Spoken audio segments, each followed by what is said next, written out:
ब्रह्मा मुहूर्त इतना विशेष क्यों है? ब्रह्मा मुहूर्त में उठने के फायदे।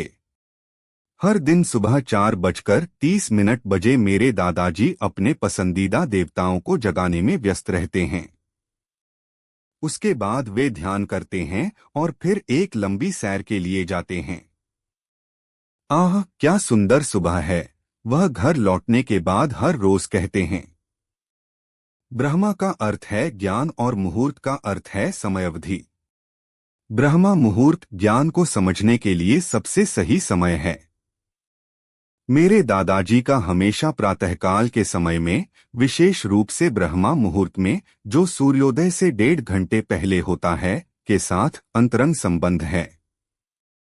इतना अधिक है कि आप उन्हें सर्दियों की ठंड के बावजूद अपनी सुबह की दिनचर्या को निभाते पाएंगे। उनका मानना है कि उनके संस्कार ने उन्हें अच्छे स्वास्थ्य में रखा है। 80 साल से ऊपर होने के बावजूद वे सीधा चलते हैं और उन्हें कोई बीमारी नहीं है। चिकित्सा विशेषज्ञ भी उनसे सहमत हैं।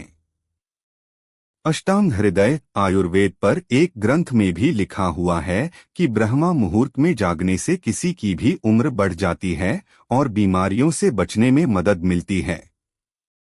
ब्रह्मा मुहूर्त आपका अपना समय। रोग मुक्त शरीर और जीवन काल में वृद्धि के लाभ आकर्षक हैं। हालांकि शुरुआती दिनों के लिए मेरे दादाजी का प्यार कुछ ज्यादा ही गहरा था। उनके अपने शब्दों में, यह उनका अपना समय है। उन्होंने मुझे समझाया। उन्होंने कहा कि सुबह से रात तक हम दुनिया की मांगों का आदर कर रहे हैं। दिन व्यवसायी, सामाजिक और पारिवारिक जिम्मेदारियों को पूरा करने में व्यतीत होता है। रात में स्वयं के लिए थोड़ा समय बचा है, लेकिन उस अवधि में आपकी ऊर्जा बहुत कम हो जाती है। एक ही समय जब आप तरोताजा होते हैं, जागरूक होते हैं और आसानी से अपने भीतर जा सकते हैं, वह है ब्रह्मा मुहूर्त। यह आपके लिए एक विशेष समय है। ब्रह्मा मुहूर्त में जागने के शोध लाभ। International journal of yoga and allied sciences के अनुसार पूर्वभोर अवधि के दौरान वातावरण में नवजात ऑक्सीजन की उपलब्धता होती है। यह नवजात ऑक्सीजन आसानी से हीमोग्लोबिन के साथ मिलकर ऑक्सीहीमोग्लोबिन बनाती है, जिसके निम्नलिखित लाभ हैं। प्रतिरक्षा प्रणाली मजबूत होती है। ऊर्जा स्तर बढ़ता है।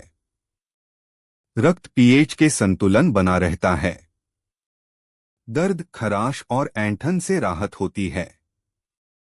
खनिज और विटामिन के अवशोषण बढ़ता है। इस अपने समय में करें यह 5 चीजें। हमारे पूर्वजों को लगा कि ब्रह्मा मुहूर्त में की गई कुछ गतिविधियां स्वयं को संतुलित करने में मदद कर सकती हैं। यह गतिविधियां व्यक्तिगत और सांसारिक दोनों ही क्षेत्रों में इस समय को अपने लिए विशेष और फलदायी बनाने में मदद करती हैं। धर्मशास्त्र, हिंदू धर्म ग्रंथ और अष्टांग हृदय जैसे प्राचीन ग्रंथ निम्नलिखित सलाह देते हैं। 1. ध्यान करें। ध्यान खुद से मिलने का सबसे अच्छा तरीका है। और जब बाकी दुनिया सो रही है, तो ध्यान करने का बेहतर समय क्या है? यह वह समय है जब आपकी सजगता का स्तर सर्वोच्च हो। सर्वश्रेष्ठ ब्रह्मा मुहूर्त ध्यान में से एक है सहज समाधि ध्यान। 2. ज्ञान पढ़े या सुने। अष्टांग हृदय के अनुसार ब्रह्मा मुहूर्त आध्यात्मिक ज्ञान और ज्ञान का अनुभव करने के लिए सबसे उपयुक्त समय है। प्राचीन शास्त्रों का अन्वेषण करें या ज्ञान के सरल सिद्धांतों को फिर से खोजें। धर्मशास्त्र के अनुसार ब्रह्मा मुहूर्त के दौरान शास्त्रों का अध्ययन मानसिक समस्याओं को कम करने में भी मदद करता है। 3. योजना। ब्रह्मा मुहूर्त आपको जिस तरह का जागरूकता स्तर और ताजगी देता है, वह आपके जीवन में महत्वपूर्ण चीजों की योजना बनाने का सही समय है, यह काम हो, वित्त हो या कुछ और। 4. आत्मनिरीक्षण करें। पिछले दिन के अपने कार्यों को याद करें।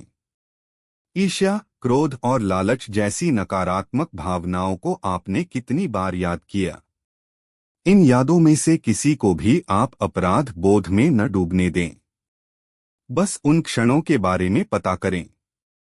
हर रोज ऐसा करने से अंततः इन भावनाओं को महत्व देने की आपकी प्रवृत्ति कम हो जाएगी और अंततः बुरे कर्म कम हो जाएंगे।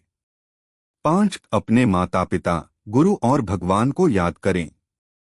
हमें अक्सर अपने जीवन में सबसे महत्वपूर्ण लोगों को याद करने का समय नहीं मिलता है। ऋषि शौनक कहते हैं, मानसिक रूप से अपने माता पिता, गुरु और जिस ऊर्जा को आप मानते हैं उसको याद करें। उसे ईश्वर या सार्वभौमिक ऊर्जा कहते हैं। ब्रह्मा मुहूर्त में यह चीजें नहीं करनी चाहिए। न खाएं। ब्रह्मा मुहूर्त में भोजन करने से बीमारियां होती हैं। तनावपूर्ण गतिविधि न करें। ऐसा कुछ भी न करें जिसके लिए बहुत अधिक मानसिक कार्य की आवश्यकता हो। ऐसा करने से उम्र कम हो जाती है। क्या सभी को ब्रह्मा मुहूर्त में जागना चाहिए? अष्टांग हृदय के अनुसार केवल एक स्वस्थ व्यक्ति को ब्रह्मा मुहूर्त में जागना चाहिए। ग्रंथ में ऐसा भी कहा गया है कि निम्नलिखित लोगों को ब्रह्मा मुहूर्त में उठने की कोई पाबंदी नहीं है।